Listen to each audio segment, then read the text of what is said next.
And that's what climate change is about. It is literally, not figuratively, a clear and present danger. We are in the beginning of a mass extinction. The ability of CO2 to do the heavy work of creating a climate catastrophe is almost nil at this point. The price of oil has been artificially elevated to the point of insanity. That's not how you power a modern industrial system. The ultimate goal of this renewable energy, plan is to reach the exact same point that we're at now. You know who's tried that? Germany. 7 straight days of no wind for Germany. Their factories are shutting down. They really do act like weather didn't happen prior to 1910. Today is Friday. That's right, Greta. It is Friday. It's the best day of the week because it's the day the Heartland Institute broadcasts the Climate Realism Show. I'm Jim Lakely, Vice President of the Heartland Institute. And as usual, we have a fantastic show for you today. There is no other show like the Climate Realism Show, streaming anywhere in the world. So I hope you will like, share, and subscribe, and also personally tell folks about it. Word of mouth still works as to let people know what's going on. And so the more the merrier that we have in our live stream, in our live chats on YouTube and Rumble, the better. And before we get started with our show today, because big tech and the legacy media do not like the way we cover climate and energy news and policy on this very program, Heartland's YouTube channel has been demonetized. So if you want to support this program, and I hope you do, please visit heartland.org/TCRS, heartland.org/TCRS. That stands for The Climate Realism Show. And then you can help support the show so that it continues to happen every week. And also, this is something new and I think going to be continuing. I want to thank our streaming partners, junkscience.com, CFACT, and Climate Depot. These are some of the Heartland Institute's best friends in the climate realism space. They do fantastic work with us, have worked with us for years, and do a lot of work on their own to fight climate alarmism as well. So visit and bookmark their websites. Follow them on X, where we're streaming right now through their accounts.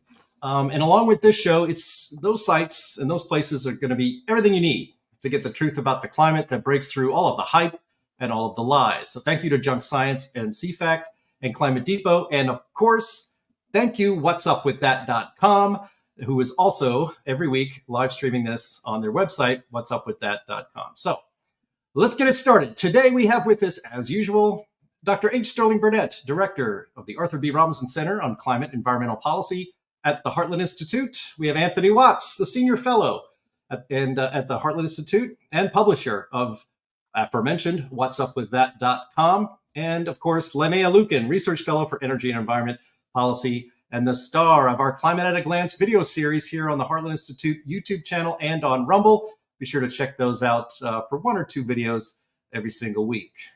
Happy Friday, everybody. Happy Friday to you. I prefer to think of us as the gang of 3 for climate, Gang of 3. We need a kind of a nefarious name, for the group. Yeah, well, the 3 climate amigos. Maybe people in the chat could start coming up with some.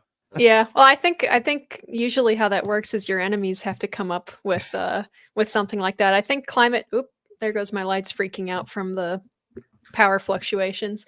I think that climate change is affecting Linnea. Yeah, climate change is coming after me today. No, it's the alarmists. They're trying to shut her down.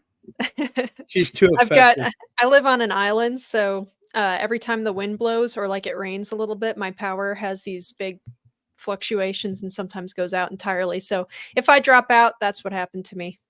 But wait, don't you have windmills off the coast there? Not here yet, thank goodness, but it's probably coming any day now. I would call us the climate curmudgeons, but Linnea doesn't qualify, so that's the gang of 1. Yes. I think our enemies get to pick our name though. Although they already have climate criminals, right? Yeah, that's right. Well, that was last week. Yeah, last week we were all in the sights of being criminals. Of course, they've been thinking about us that way since the beginning, anyway. But we are yet to be climate convicts. We may be criminals, but we haven't been caught and convicted. Yeah. Well, Leah Lee, one of our commenters here on YouTube, said, "Aren't there 4 of you?" Come on, everybody knows I don't count. So Oh, moving forward. All right. And actually, speaking of our enemies, we're going to start off with one of our favorite segments. Anthony's certainly his favorite segment, the crazy climate news of the week. And so the first item here is that Google, this is from our friends at Media Matters. Hello, Media Matters. However, many of you are still employed there. Thanks for watching. They posted a story recently that said Google demonetized the Heartland Institute in June. Here are 4 more channels that appear to violate its misinformation policy. Now, Media Matters was thrilled when Google announced in 2021 that YouTube would prohibit, quote, ads for and monetization of content that contradicts well-established scientific consensus around the existence and causes of climate change. But researchers at Media Matters have found that large channels violate this policy. So, I guess the 3 or 4 people they still have employed there are still noticing the Heartland Institute's channel. and they consider themselves researchers as opposed to just people who have nothing better to do than search Google all day. Right, exactly right. And so they recently found, quote, one video criticizing Michael Mann, my word, on our channel, and it still had an ad running on it. And it was from an episode of a show about 6 months ago when we were covering the climate trial of the century, Mann versus Stein. And that episode of this program currently has more than 20,000 views. And it apparently, that was as of July 3rd, at least one video, it was still monetizing. Apparently, an outfit called Pacific Rim Athletics, a company that provides strength training programs, still had an ad running on our climate trial of the century video. So hello, Pacific Rim Athletics. If you want to be a sponsor of this show, just reach out. We'd be happy to have your support. But Media Matters continues, and they're just determined to be censors and to be anti-American. So that's what they're going to do. They said even after demonetizing the YouTube channel of climate denial think tank, the Heartland Institute, in June, other large channels still contain climate denial content that seemingly violates the platform's policies. And Media Matters found 4 examples. One was Tony Heller, which somebody in the comments had just mentioned that maybe he's not feeling too well lately. Good health to you, Tony. But he's been on this program. So congrats, Tony, if you're listening, for not yet being demonetized and shadow banned. We hope we didn't screw that up for you, but you may join us soon. Prager University, another very large channel. He's had people on his program, people in his videos, and we've had on this program, including Dr. Judith Curry and Chris Martz. That was considered bad by Media Matters. Jordan Peterson, who has not been on this program, we'd love to have him, but he interviewed also Dr. Curry on his channel, and Dr. Patrick Moore, who we have out on this channel. So you can see how some of the leading lights in climate realism just keep getting targeted by these leftist nut jobs. And then, of course, there's the 4th one, as an example, was John Stossel. Heartland's worked with John Stossel a lot over the years. We did a climate debate. We attempted, I should say, a climate debate in New York City. We invited Michael Mann and some others. None of them showed up. So we had Willie Soon, David Legates, and the late, great Pat Michaels debate empty chairs. It was quite a lot of fun in Times Square. So, maybe this is a little self-serving, but I just wanted to point out that, that this kind of programming, big tech, very powerful, and all of their little flying monkeys that pretend to be fact checkers are out there trying to shut us down and shut us up. I guess it's good news, Anthony, that some of our best friends in this movement who also communicate these issues are not yet being crushed by Google and YouTube like we are, right? Right. It reminds me that when there is a threat to a religion, it's not religions like, some of the religions out there, you cannot criticize them. They will not tolerate criticism of their one true belief, whatever it might be. And so that's the situation that we're in. Climate change has become essentially a religion. It cannot be criticized, no matter how bad it gets, no matter how outrageous the demands or the expectations are. And so, even when we criticize the most incorrigible climate proponent, Michael Mann, that's not tolerable. And so basically, I think what this proves, Media Matters, is that you're involved in a religious crusade. I've long argued it was more akin to a religion. I mean, they make predictions that contradict each other. It's going to be hotter 100 years from now. It's going to be colder 100 years from now. It's going to the hurricanes will be worse. Hurricanes will be declining. Bigger monsoons, lesser monsoons. That's kind of anti-physics. You can't have two diametrically opposed occurrences at the same time in the same place. So it's long been a religion. They don't even tolerate refutation of claim with evidence and facts. In other words, data doesn't count. It's the one science that I'm aware of where data is superfluous. When data and theory collide, we're supposed to believe the theory. And I just got to ask a question. When is there a scientific consensus that no one can criticize Michael Mann? What's that have to do with climate science? He's a personality. He's a scientist who's made certain claims. And but I've never heard of, if I criticize Sigmund Freud or Albert Einstein, should I be demonetized because that is violates the consensus of science? No, that violates the dogmatic teachings of this climate religion is what it violates. Yeah. Well, Anthony, if you don't think it's permissible to criticize religion, you must not have seen the Olympics opening ceremonies this year. Well, no, I didn't want to watch.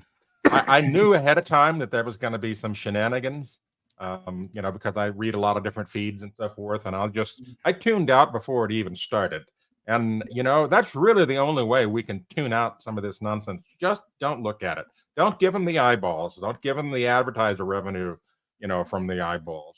Two can play at this game. But my viewpoint is that, the kind of stuff that's gone on in the Olympics doesn't belong in the Olympics.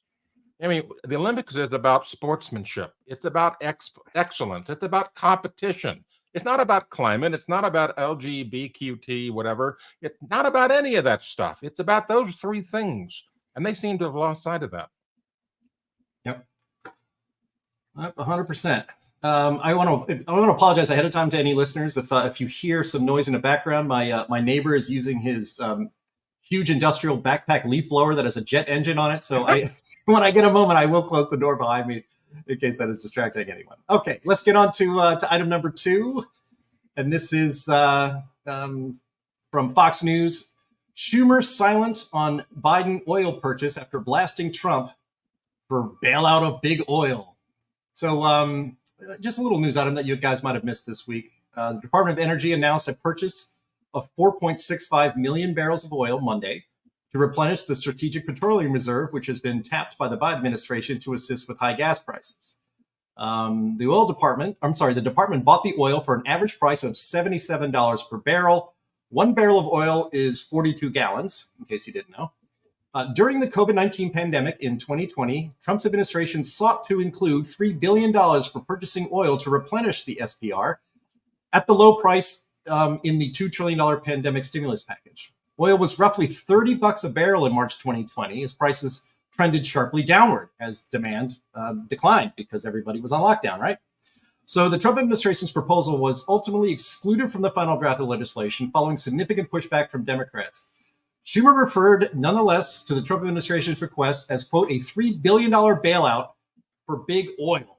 So if trying to top off our Strategic Petroleum Reserve at less than half the price we have now was a bailout for big oil, then, what is Biden trying to do now?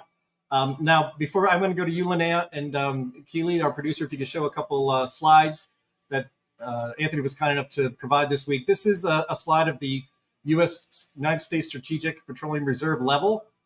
That little white box in there, if you're watching on YouTube and Rumble, that is the span of time during the Trump administration. You can see how well stocked the SPR was back then. And then if you, and now it has been depleted big time by Joe Biden. And then if you go to slide 5, Keely, this is the commercial crude oil stockpile. Again, you can see that what it was like in the Trump administration, what's it like now. So, Linnea, you're a you're trained as a petroleum engineer. You do keep a good eye on the Strategic Petroleum Reserve. Is this a huge debacle, or are we making too much of it? In terms of, I mean, well, one, what's the point of having a strategic reserve if you don't keep it filled up and you're not using it for like emergencies, right? You're just drawing it down basically so that you can get gas prices down, but it didn't even really work. Get votes. Yeah, exactly.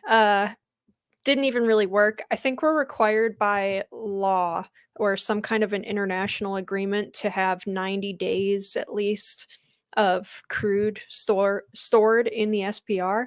I think we've been below that for a while now. I'm not entirely sure. I know that when Biden was first drawing down, we were pretty narrowly above that limit. We had like 120 days.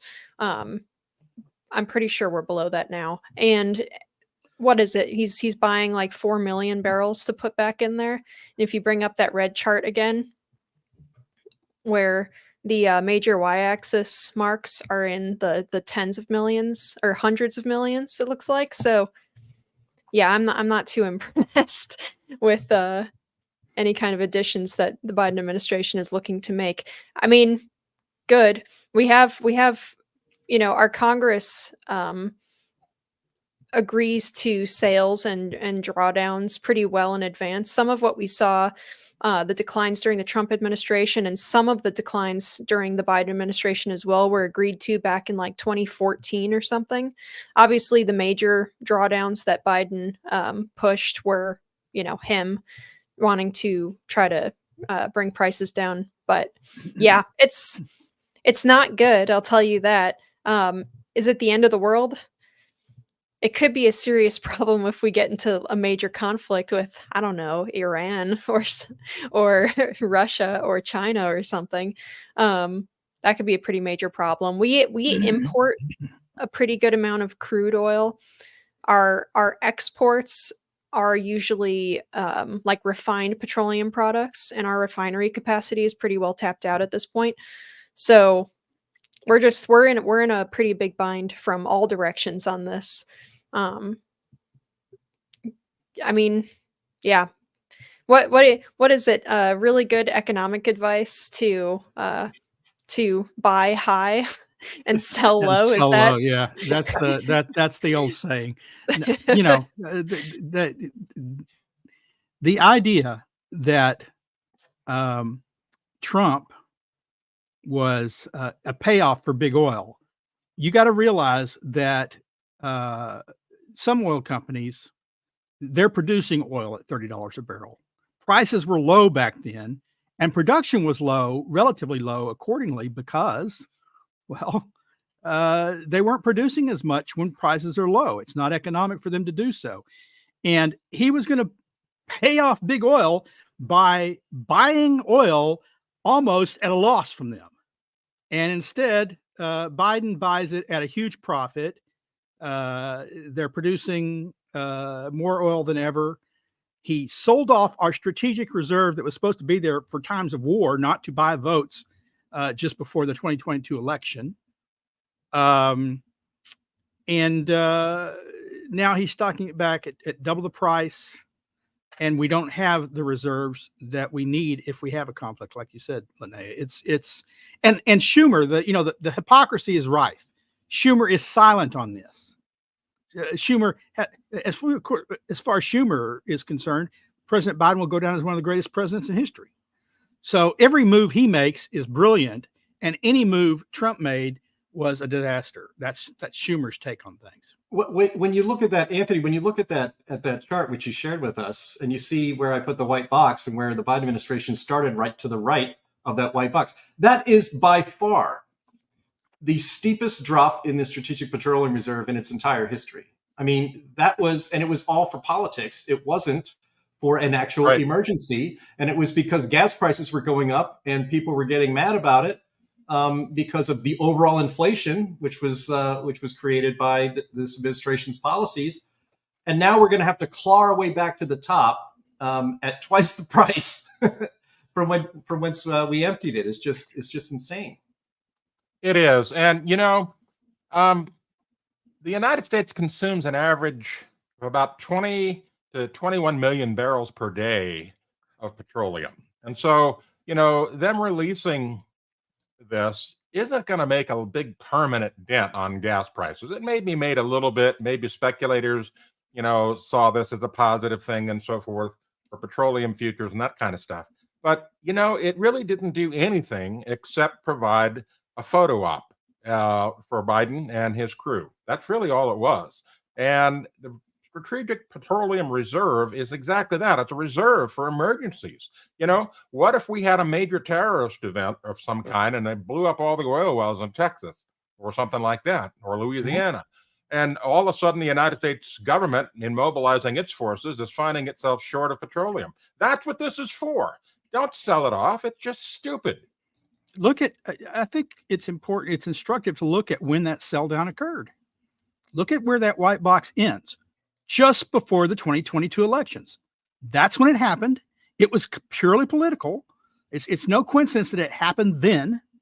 And did it have an effect? For about 2 weeks, it lowered the gas prices about 5 cents a gallon.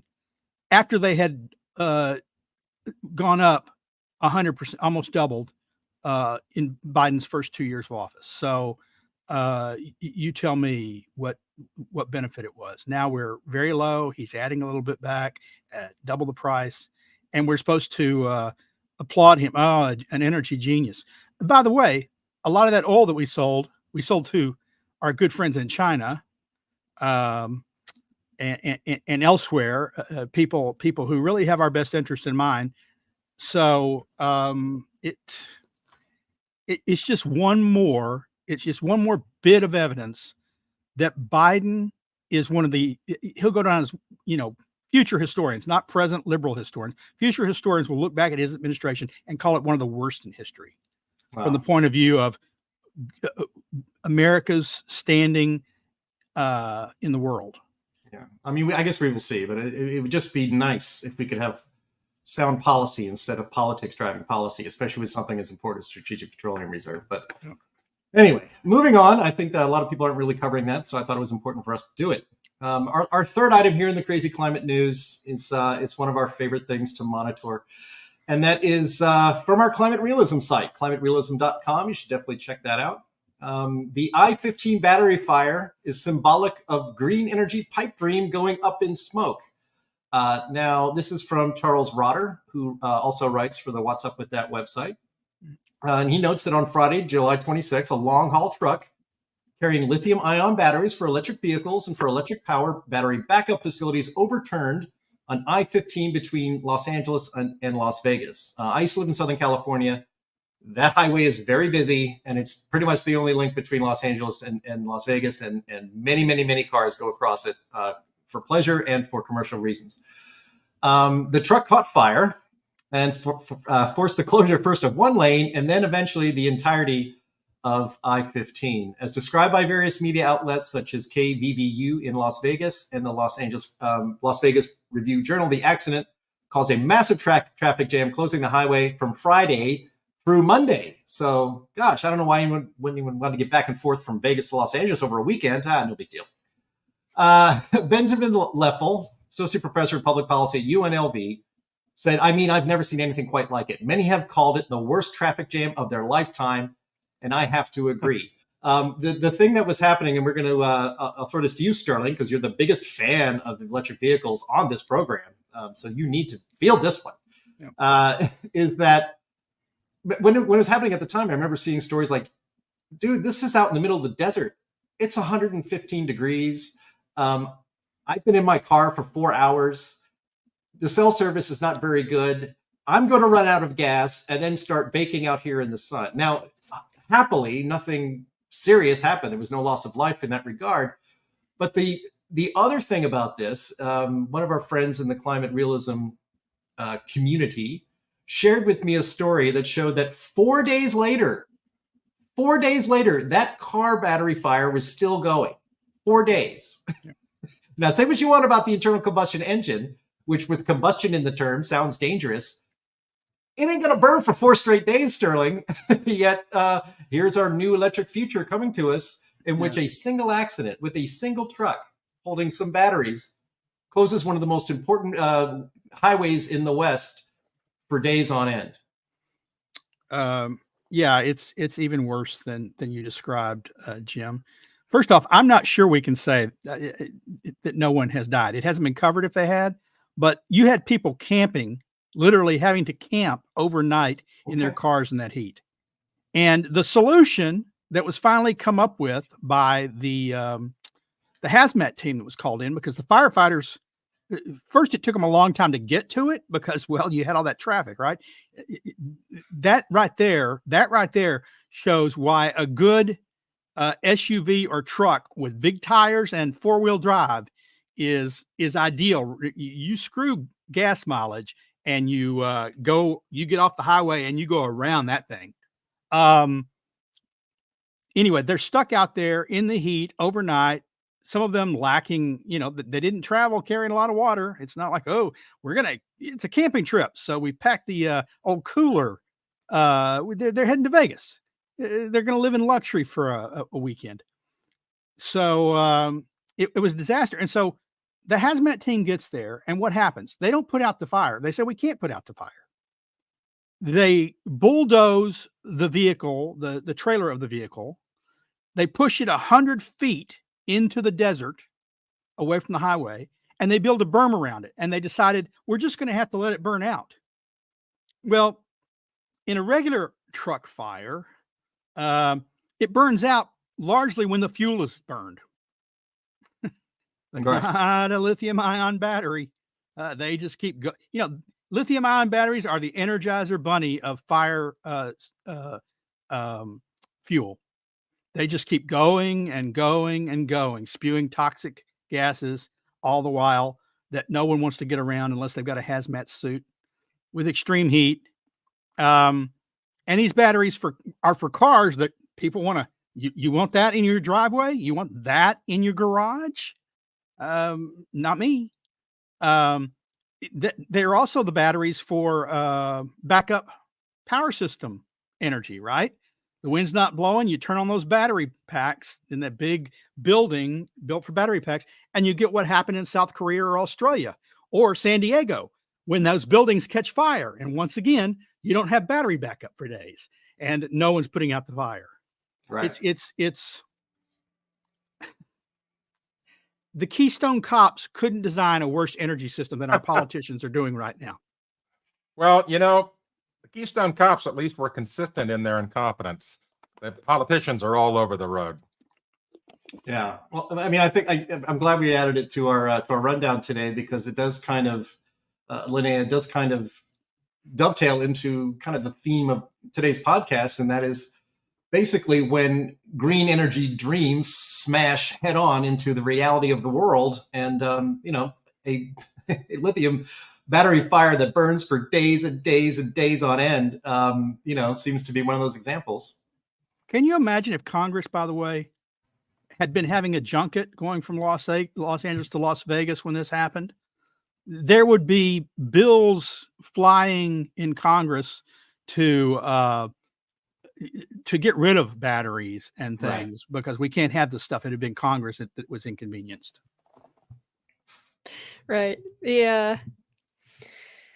Well, I don't know what you want me to add. I think we got a lot covered there. I mean, I'm probably less harsh in general on EVs than most of the people on this panel, but you can't go mandating this stuff. It's clearly, there's major problems that need to be worked out on the technology side. Most companies outside of Tesla don't seem to even be trying all that hard. They're just blasting these things onto the line, and it's just you can't plan infrastructure around hopes and dreams, right? And that's what we're doing right now. That is what we're doing. Yeah. And I've said on this podcast several times, if electric vehicles weren't mandated, they'd probably be banned because of the dangers they pose. I can't think of another product that's allowed to be this dangerous and to be encouraged by government. It's just crazy. All right, They're the lawn darts of vehicles. Hey, I played with lawn darts when I was a kid. I'm fine. You can't be mean to lawn darts. I did. That's fair enough. That's fair enough. All right. But I could buy a bomb. I mean, an electric vehicle. I can no longer buy a lawn dart. Yeah. All right. Well, let's get to two quick memes that we found this week. We thought you guys might find amusing. This first one, I found this one on Twitter. It's Noah's Ark, and it says, "God saved steak, not lettuce," which is a darn good point. I never thought of it that way. And this is from our friend Chris Martz on Twitter. He says, they say a picture paints 1,000 words, saving the planet one forest logged at a time. Yet another topic we cover on this podcast quite often is the environmental destruction of so-called green energy. You have to clear cut forests, especially on mountaintops, in order to install these bird and bat choppers. So yeah, good point, Chris Martz. All right. Let's get into our main topic, which, we like to be topical around here. And the Olympics are going on. So these are the Green Olympics that has many athletes seeing red. The first one, this was actually pretty hilarious. Even some of my friends, hanging out had noticed this and talked about it and were pretty amazed by it. But from our friends at The Guardian, the alarmist newspaper, climate crisis to blame for delay to triathlon, say Paris Olympic organizers. Organizers have blamed the climate crisis for the postponement of the men's triathlon on Tuesday this week. Paris 2024 said the equivalent of the annual rainfall for July had fallen on the city Friday and Saturday, leading to a higher than permitted levels of E. coli entering the Seine and forcing it to delay the race for safety reasons. After a 2:30 a.m. inspection, the men's triathlon has been rescheduled. The women's race was also rescheduled. Organizers faced a barrage of questions whether their ambition to stage a made-for-TV triathlon had put spectacular image of Paris above athlete safety. Quote, "We are living in the 21st century, where unfortunately there are far more meteorological events that happen which are beyond the control of organizers," said Aurélie Merle, the Paris 2024 director of sports. Quote, "We've gone from heavy rain to extreme heat in very few days. So it's actually hard to control how it can affect the quality of the river." Now, guys, I read that far into the story because I think this is pretty darn funny. First of all, it's poop jokes galore, right? So you can go for that for ages. But it's also the idea that in the 21st century that we are seeing more weather events that are beyond the control of humans, which assumes that humans had control over the weather events of the 20th century and maybe the 19th century too. Again, Anthony, this isn't a cult, but I guess if we didn't have the Industrial Revolution and we all listened to Greta, the River Seine would not be teeming with E. coli and would be safe to swim. Well, since you mentioned poop jokes, I want to point out this is France, so this is poop de grace. That's what this is. Anyway, this is something I coined a phrase this week in an article that got published on Red State and other media outlets about the California wildfires. What this is something called causational shoehorning. They try to shoehorn in some kind of climate connection to virtually any event out there that seems even slightly abnormal or surprising, completely forgetting the fact that weather by its nature is random and chaotic. They just see this as climate change. So they try to shoehorn in some explanation, and they fail miserably at it. But it's not. It is climate shoehorning, just like Anthony says. But the story is incomplete. It's actually worse than that. The storms happened recently. The Seine has had high E. coli levels for decades.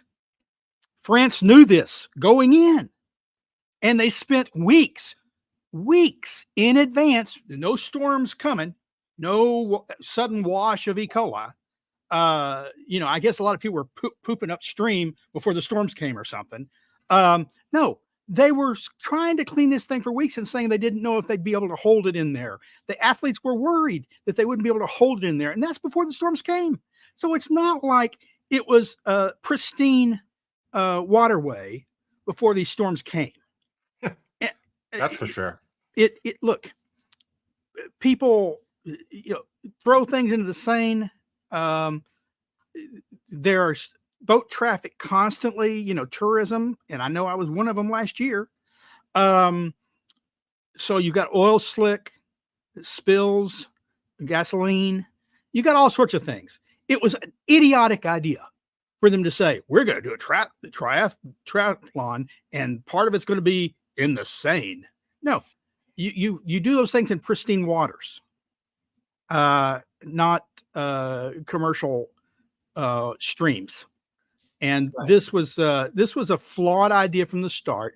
And now that they have had to delay it, and there's a possibility they may have to cancel the triathlon because of this, they're trying to blame it on climate change when they were having problems before there was any heat dome, any hot, any rain. The Seine already had high levels of E. coli in it. Yeah, as one of our commenters said, it's been an open sewer for 300 years. The idea that they should have scheduled the triathlon in there. Yeah, I think they had it almost clean enough, I guess. They had treated it, they'd done all this work, and then it rained heavily for 2 days. That happens. It's summertime, it's weather, and it's not unique to the 21st century that you might have a couple days of heavier rain than normal, right? I mean, it's just this idea that everything, as you said, Anthony, everything is blamed on humans changing the weather because of the way we live our lives, when that is absolutely not true. But I'm not convinced they had it almost clean. I think that they just didn't care whether the athletes got sick. Do you trust what the French government said about it being almost clean? Or do you think, by God, this is where we've said it, they're going to swim? Yeah, I'd have to wonder how you would even clean a water system like that. As one of our commenters, Vince Wilson, pointed out, this was also a problem in Rio because the water in Rio was so gross. Just stop trying to have it in natural bodies of water. What are you doing? You have an Olympic swimming pool. Just go there. Stop it.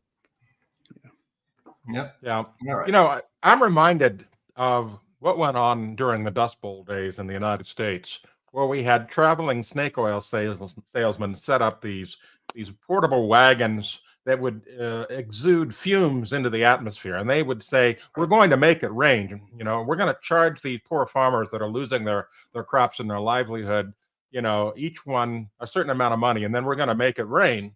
But, the rain's going to come 3 or 4 days down the road. And by that time, they've packed up the wagon and moved on.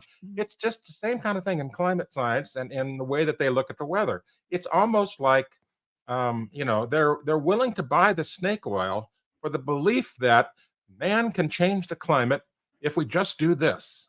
Right. Anthony, you're giving a bad name to snake oil salesmen. I think that's very unfair. You remember according to the French, during the days of snake oil salesmen, that's when we had control over the weather.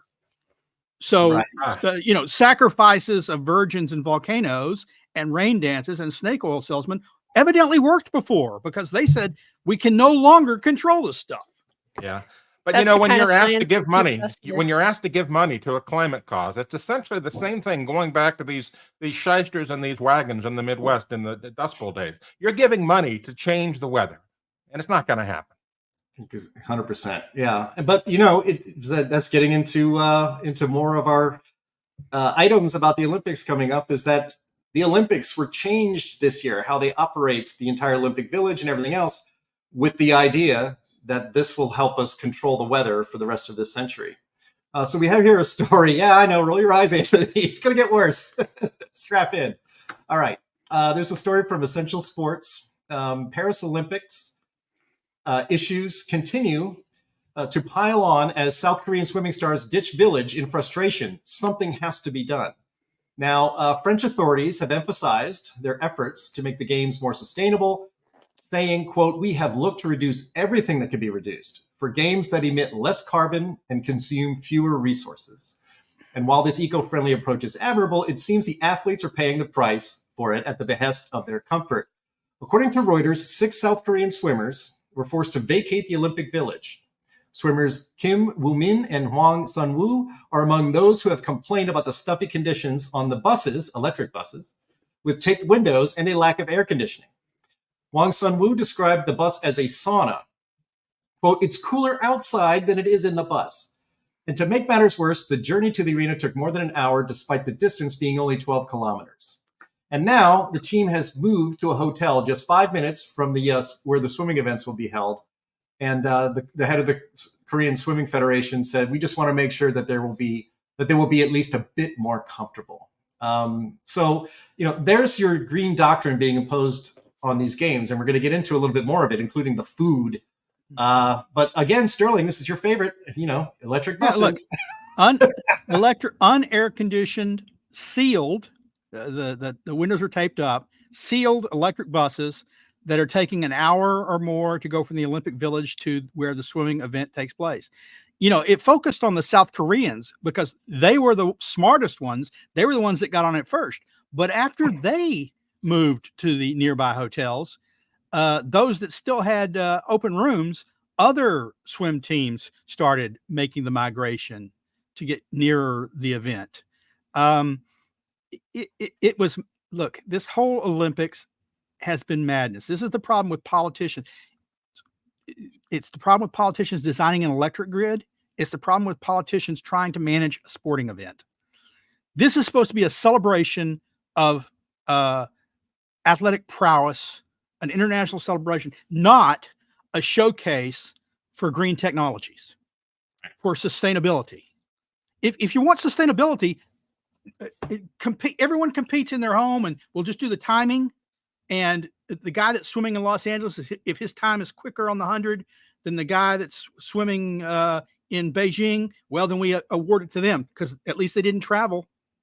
If that's what if the green thing is the most important thing, which evidently the French think it is. So they built an awful village. They run awful buses. We're going to get into the food. Yeah. Look, I've seen a lot of French cuisine, those little bitty, it looks good on a plate. People take their pictures and put it on Facebook. I don't do that. But you know what? None of that food like that looks like to me. It's very filling. I get a bite of pate and a green leaf. I don't think I'm going to go run. Now, I'm not going to go run 100 yards anyway, but I don't think many people are going to go run 100 yards on that stuff. Well, so this story isn't surprising. What's only surprising is that the media is finally actually covering it. What surprises me really is that they weren't blasting the whole idea from the start.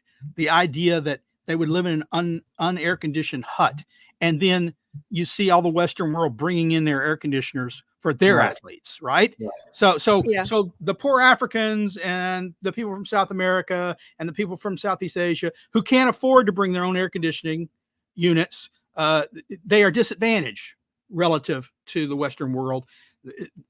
Now that's green colonialism right there. Yeah. Well, real quick, I just want to say, guys, this wasn't about climate change, right? Like, this is, we all know that this was just France being cheap and that they're just greenwashing it.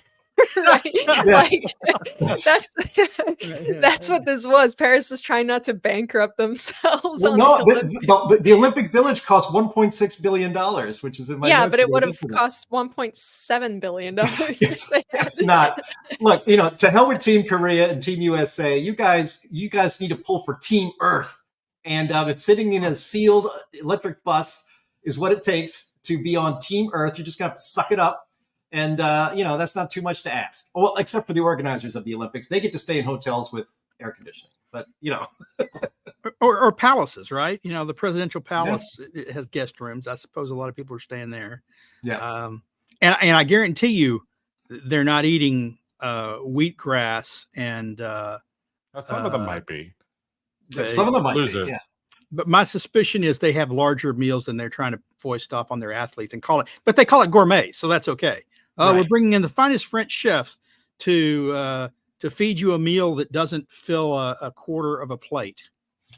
Right. Well, let me move on here. And the reason we're bringing this up is not just to point it out and to laugh and have fun with it, but it's to point out actually that this is the future that the green globalists want for all of us. It's just in a controlled micro environment, and it's a disaster. So what do you think it's going to be when they try to impose it on the whole world?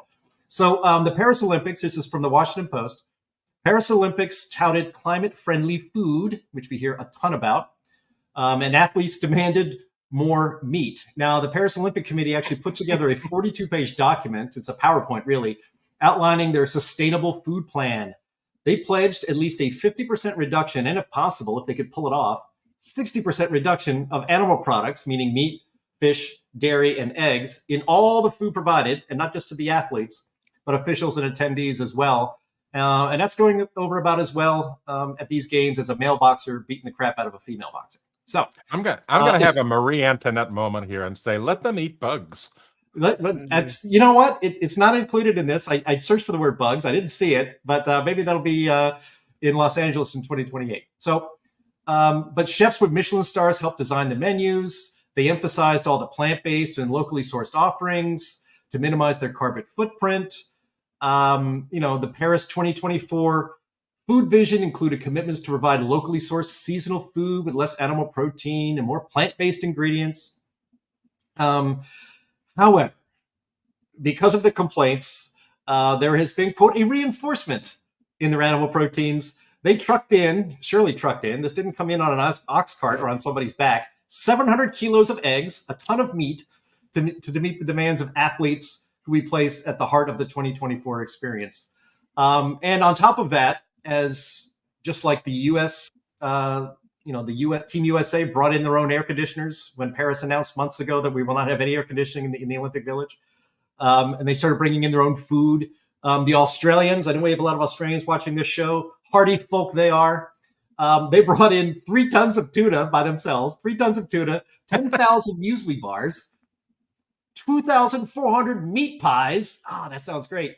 And they also brought along 3 baristas who are expected to make about 20,000 shots of coffee during the game. So, attaboy, Australia. I love it. So, yeah, I mean, No this mention is of just Vegemite. and as I mean, this is just another failure. And again, this mirrors what the global green agenda is for the rest of us. And if they can't make it happen, they can't make it work in a controlled, small environment with all the money in the world and all the social pressure in the world. How is it ever going to work on a large scale? Now, it's just a perfect example of what the left wants us to be in the future.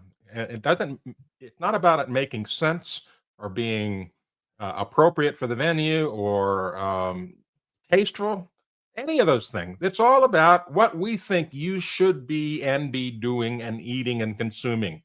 They want to control your lives. It's just that simple. And it's very obvious how that's being done here in the Paris Olympics. They wanted to control the lives of the people that went there. They gave no consideration whatsoever to the sports and the competitions and the needs of those things whatsoever. It was all about the agenda. We had one comment on here a little bit ago that basically the Olympics used to be about world unity through spirited competition. Now it's just one big propaganda machine, and that's the truth. If the left really has their way, they'll do in the future what I suggested, which was everyone will compete in their home country against each other, and we'll just compare times. Or even better for the left, because they don't even want us traveling to the athletic stadiums in our own communities. What we'll be doing is just competing electronically with little handheld, it'd be like one of those Madden football games. It'll be the Madden Olympics. People will be there with their thumbs moving I'm running faster than the other person. Click, click, click, click, click. Because your finger can tap faster. So you're moving in the false, the virtual track field event, the hurdles. Oh, I jumped. I cleared the hurdle. It's just, everything can't be about climate, folks. It's not the only existential threat in the world, or even an existential threat. By the way, the people that use that phrase, Biden and his ilk, they don't understand what existential means. They should check a philosophy textbook. But it should not dictate everything we do. We should be able to have athletic events without worrying about our carbon footprint. I just love this comment by Chris Shattuck here that was just up, where he says they're going to use models, to stimulate the Olympics in the future. I mean, we should get them onto RCP 8.5 for competition. That'll really juice their competition up in those Olympic models. Yeah, you don't have to do the Olympic event. You just put in the data for everyone's training and just run a model on it Yeah, and see who would win. Right. yeah. Terrible. Okay. Terrible. So okay, just You know, one last thing. this whole show Yeah.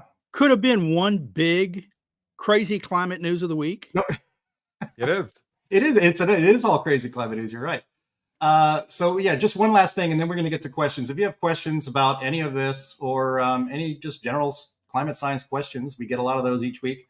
Go ahead and pop them into the chat. Linnea will curate those, and we'll get them up and get them answered. But just one more, if you will indulge. There's one more story I wanted to check out, and this is from Newsweek. This is pretty funny. Yeah, you see a picture, and so. Like I mentioned, the Olympic Village, $1.6 billion to build it. The athletes, at least those with means, are abandoning it in droves. U.S. tennis star Coco Gauff posted a TikTok video complaining that there's 10 girls sharing 2 bathrooms, and so she bugged out. Track athlete Sherry Hawkins complained of no privacy for changing, and her room had no curtains. And just the quote here is that the beds are very hard. Terrible. Very, very hard. We arrived so tired in the end, you just lie down and fall asleep immediately, said Spanish gymnast Ana Perez. And she also mentioned she was afraid to spill coffee on her bed, fearing that it would disintegrate because the beds are made of recycled cardboard and not wood. And so, just again, this is, I just think it's really a microcosm of where this agenda will ultimately end up, or at least where it's aspirationally wanting to end up. And that is the ruling class. And you would think Olympic athletes would be kind of the ruling class. No, they are you are also serfs. You will live Their much more miserable lives while they get to enjoy all of the stuff of modern life while you don't. And they are deadly serious about these things. And, it's refreshing actually to see, celebrity athletes like Coco Gauff and others, basically giving the old fashioned Olympic experience about 20 minutes time, and then they bug out. Yeah. Well, I will say I don't know if they tried to use the green excuse for the cardboard beds, but I'm pretty sure the cardboard bed is to try and keep them behaving at night in the Olympic Village. I think that's the reason why the beds are cardboard. But they want to deny them the full Olympic Village experience. What can you say? I saw news articles saying they had a big boom in condom sales, so I don't think that's working. It is Paris after all. And talking about sharing showers, first off, would you want to fall into bed a little bit wet on one of those beds and have it collapse onto you? Secondly, in my experience, the smells of France, they may not be bothered by athletes not getting regular showers as much as some other countries. So. If somebody just could have served you a proper chicken fried steak in Paris, you would have a much better opinion of France. And unfortunately, you can't get a good chicken fried steak. I had a wonderful time in France, and I ate good food. What I did not eat is small little baby portions that wouldn't serve the nutritional requirements of an infant. Right. Keely is in the background seething right now. She wants to jump in. So bad. Producers of I was there. Look, I stayed in a building, beautiful location, looking out into some wonderful architecture, and it was unair conditioned, and we had to sleep with the windows open. So you had all the noise, you had the heat, and I was there in July. So even when I was there in 2023, oh, by the way, the hottest year on record, according to the climate alarmist,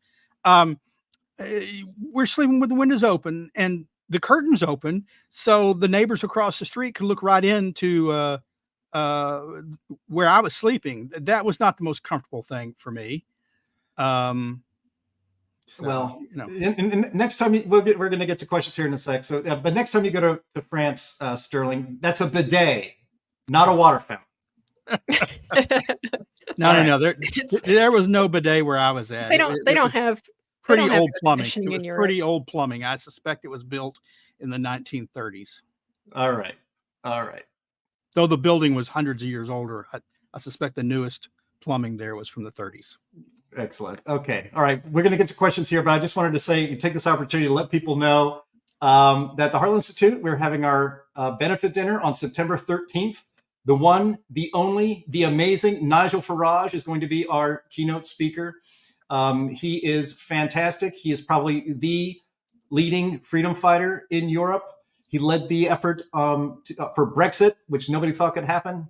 He led the UKIP party for freedom in UK, which people thought would get crushed. And now he has the new UK Reform Party under his banner. So you will not want to miss this night. It is fantastic. It's going to be in Chicago, down at the Hilton Chicago in downtown Chicago, in the Grand Ballroom. Absolutely historic place. So go to heartland.org and you can click on a feature there and you can get your tickets today, or a whole table for you and your friends. So definitely check that out. And we're giving the Heartland Liberty Prize to the great Larry Arnn, the president of Hillsdale College, probably the one most important institution protecting liberty in this country. So we will see you there, we hope.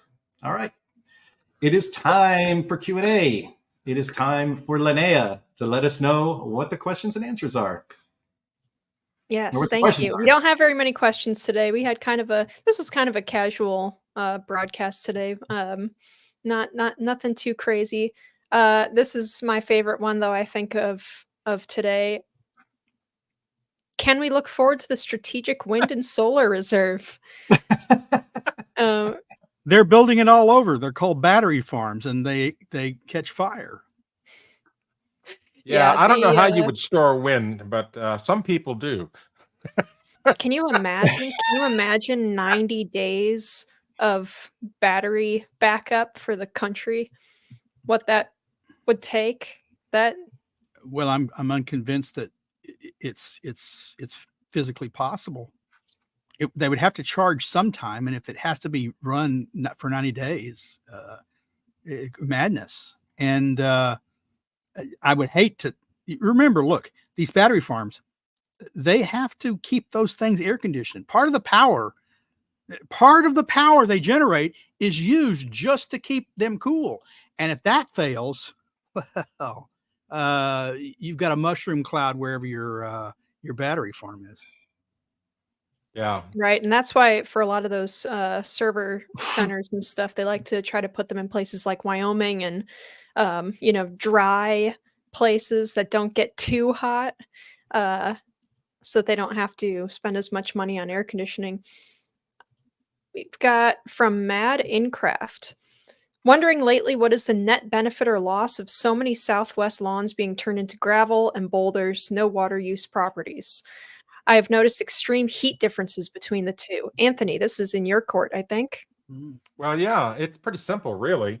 If you have, I think it's called xeriscaping. If you have xeriscaped your property, you're putting down stones, gravel, rocks, that kind of stuff. It's just like concrete, it absorbs solar energy during the day and releases it at night. And so it makes your premises warmer, especially at night, which means your air conditioning has to work harder. So, from far as I'm concerned, it doesn't solve anything. It reduces water use and increases ambient heat. Well, yeah. So what's the better of the two, I want grass under my feet, not stones. Yeah.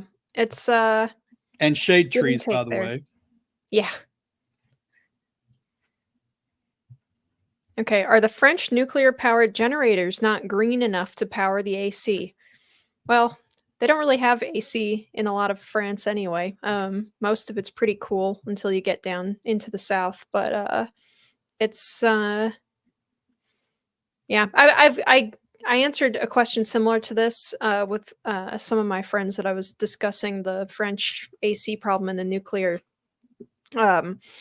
Nuclear is really good for base load, but for stuff like if you get a sudden heat wave or some other power source goes down or something, nuclear isn't terrific for reacting super fast to changes in demand, which is why one of the best, power systems is a combined nuclear with coal or gas or something like that. Now, I'm Gas looking is the forward peaking to the fuel. day Yeah. at the next Olympics when one of the countries brings a modular nuclear reactor with them to power their own air conditioners. There is in France, like I said, I stayed in this wonderful old building in a very historic area, and the architecture there is not new. Much of it large. I mean, not a few buildings. Entire regions and neighborhoods in Paris are 200, 300 and older years old. They weren't built for air conditioning. I can't imagine the kind of physical transformation that would have to take place, not only to site the air conditioners on the leaky roofs, some of the leaky roofs that I saw, because there's no place on the ground to put them. But then really putting vents and the ductwork that you have to do to air conditioning, I just think it's not feasible, and to some extent, it would sort of mar the historic ambiance of it. Yeah, I think that's probably a good portion of the resistance to putting AC in. And plus, it's the same thing with England. They really don't need it as much. I mean, when you look at the United States on a map compared to, our latitude compared to the UK or something, they're quite a bit chillier than we are. And they don't have as much air conditioning up in like the Northeast and stuff either in the United States. Right. All right. Oh yeah, that's the one we just did. Here we have, while Alabama state climatologist John Christie doesn't include volcanoes in his study for climate sensitivity, do you know of any studies that attribute volcanoes to being man-made? Anybody? The short answer for me is no, not man-made. Not that they don't. There are studies by a guy named Arthur Vitorito, a geologist, who looks at subsea volcanic activity and how that has coincided with warming.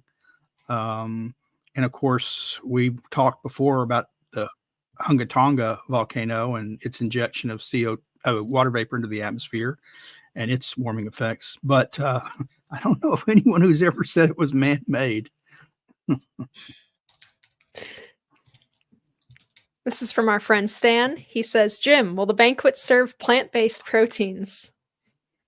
I suppose. I don't care. I won't be eating them. But yes, we will have I think we have a vegan plate, of course. And then, I think steak might be one of them or short rib or something like that. But yeah, and actually, Keely, our producer today, visited the hotel last week, 10 days ago, to sample the food. And she thought it was fantastic. So You'll have a great meal if you come to our benefit dinner on September 13th.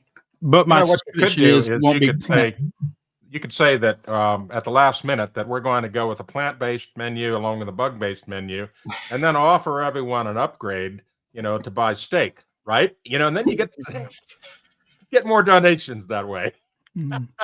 I like the way you think, Anthony. That's good. I suspect that regardless of what plate is before you, there will be no near meat. There will be no amazing protein. No, that's right. Can't believe this isn't chicken. I can't believe it's not chicken. Yeah, or the old Wendy's lady saying, "Where's the beef?" when it looks like Jell-O on her bun. I can't believe this isn't chicken. That's the best.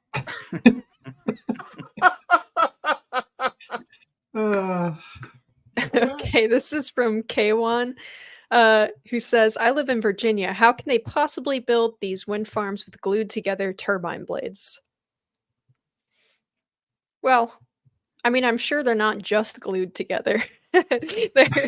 I'm sure the construction on them is, pretty good. It's just not good enough, unfortunately, for them. Maybe You look at fortunately all the for you guys in the fiberglass long boats. term. Yeah, all the Yeah. fiberglass boats out there, are basically glued together. Fiberglass, by its nature, is glued together. It's a composite of fibers and epoxy, basically. Right. And so, it is not it's not that strong. It's lightweight, but it doesn't handle collisions well. I mean, anybody who's ever owned a Corvette, that had a fiberglass body understands this. So I'm not the least bit surprised that these turbine blades are shattering. It's just the nature of fiberglass. But not just shattering. Everyone's talking about this one blade, which was a really bad event and a warning, because if it can happen to one, it can happen to the others. But they're constantly shedding. They're constantly shedding microplastics in the wind. High winds cause microplastic shedding. And if you're worried about microplastics, if you don't want them in the food chain, if you don't want them in your oceans, the idea, in Scotland, there's entire fields that we know they're no longer farmed, not because there are wind turbines there, but because there are wind turbines near there, and it shreds so much microplastics that they don't want to get any other food chain. So they stopped farming those fields. Well, we talk about microplastics in the oceans. That's happening, folks. That happens every day. Tons and tons of microplastics on the edge. And of course, they don't ever figure in the cost of these things. They don't ever figure in the cost of replacing those blades before their time. All right. Our next question from Vince Wilson. Are we even close to making nuclear safe yet? My answer would be nuclear has been safe for decades and decades and decades. Right. Unless you're Russian. Look, there are sailors that have been sleeping next to nuclear bulkheads in subs for since the 50s. You look at all the nuclear plants in the world, how many of them have had accidents and how many of those have resulted in deaths, and what were the designs? And was it due to the nuclear, or was it due to the failure of human error? It's just nuclear is just about the safest energy there is. Yeah. This is from Steve Young. He says, question, the strategic oil reserve is for lubricants and chemicals for the defense industry, not electricity. Isn't it for making explosives? Well, the strategic reserve is for crude oil. They don't put anything else in it. It's just crude oil, and crude oil can be refined and made into other products. So I guess yes to all of the above. You can make whatever you want with it, pretty much. I would. You know what the breakdown is for every barrel of oil? It's not all plastics or chemicals or lubricants. Some of the oil is turned into gasoline, and that's because of the nature of the refineries we have. It was never set up just for producing chemicals for the defense industry. It was to make sure we had enough energy. We could move our tanks and planes and the nation. We could keep the nation powered in times of an emergency if we went to war. So no one could it was formed after the Arab oil embargo, which was a war, and we were cut off from imports, and the government said no more, never again. We'll be beholden. Yep, thank you. Here's from Marianne. How much U.S. money is funding the Green New Scam? Literally trillions of dollars, probably. No. I prefer billions and billions. Billions and billions. It's a lot more than $1 million. That's Yeah. for sure. Yeah, I don't think there's a good accounting for it, right? No one knows, and it depends on what you throw in under the Green New Scam and how the money is spent. If you include tax credits, if you include expenses, if you include the actual subsidies for the buildings and the land and tax property tax waivers. I just don't think, and direct government spending. I don't think there's a good accounting for all of it. But I'm going to go trillions and trillions, not billions. Yeah. It's definitely a multi-trillion-dollar industry. So it's, when people say that, we're in the pocket of big oil and big oil is bankrolling climate denial or whatever, and you look on the other side of the issue and the funding and potential funding that they have, it's not even a competition. It's pathetic, actually. At least if oil were funding denial, it would be their own money. The alarmism is funded by taxpayer money, whether you like it or not. Right. Okay, and this is our last question, and it is a big one. This is probably one that everyone is going to have to pitch in on, and that is from Jeff Sheldon Art Forms. Give me an idea or tactic how we can save our nation. And I'm going to say, from the energy perspective, we need, as Vince Wilson says here, drill baby drill. That's definitely, we need to unleash oil production in this country again. Production is doing all right, but long term, this is the kind of thing that you need to plan long term for. Stuff like refinery capacity doesn't go up in a single presidential administration's term. This is the kind of thing that you need to plan decades in advance for, and we're not doing that right now. So that would be one major tack that I would take. More nuclear in the mix is where I would go. We got to have nuclear. Even James Hansen said this. When I was at the American Geophysical Union convention in San Francisco in 2015, I believe it was, I asked him a question about thorium and its use in nuclear reactors, and some other countries are looking into this already and doing experiments on that. And he said, yeah, we need to have nuclear in the mix going forward in our energy plans. And so, even the father of global warming thinks we need nuclear in the mix. So that's where we should be. Yeah, and I wanted to add too, this viewer of ours, Itsy Toe, says, just prepare for minor climate change. And I would say, yeah, I mean, if you do have sea level rise in your area, whether it's due to overall sea level rise or, land sinking or anything like that, resilience to extreme weather is going to be good, whether or not it's getting worse, which it's not. Even so, infrastructure, and you need fossil fuels to do that, by the way, but good infrastructure is going to be key. So, yeah. You need energy.